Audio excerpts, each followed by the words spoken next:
my first time working in a startup, or it was more like a scale up, they thought that they were the best builders of all technology.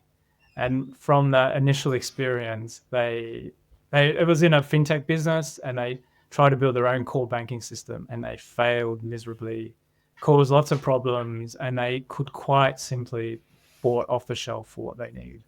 So that has sort of driven my mindset, which is if you can find it and buy off the shelf, 100% always make that decision.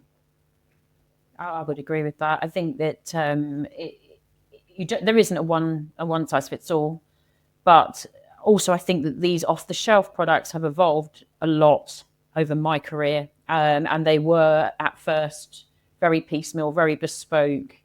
But I think these companies have realised now that if they don't expand their product offering, then they're losing a massive market share. And I think they've really started to nail that in a really good way. So an example for me is that I had to do that kind of exercise for a previous business recently. And when I mentioned something like Oracle to them as a finance package, they were like, "Oh, well, that's a massive piece of software. That's so huge companies." And actually, no, you've got different versions of that now. You've got Oracle NetSuite, which is an offshoot, which is it's built for that sort of medium enterprise. Same with Sage and all of these other packages now that have changed the way they actually approach the market. They've realised that their fees are too high for these smaller companies. It's all about value for money, whether that be actual or perceived, and changing their product offering accordingly. So essentially, buy it instead of build it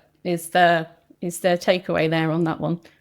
Yeah, and just to add to what Michelle said, I would say, like with the accounting systems like Xero and QuickBooks and Sage, they have loads of marketplaces where you can add on tools, and so that makes you can generally find a solution to a problem you're facing. So off the shelf certainly is probably more scalable as your business grows. And yeah, so if you try to build yourself, unless you're in that sector, that's where your underlying product is. It's just taking the eye off what you're trying to do.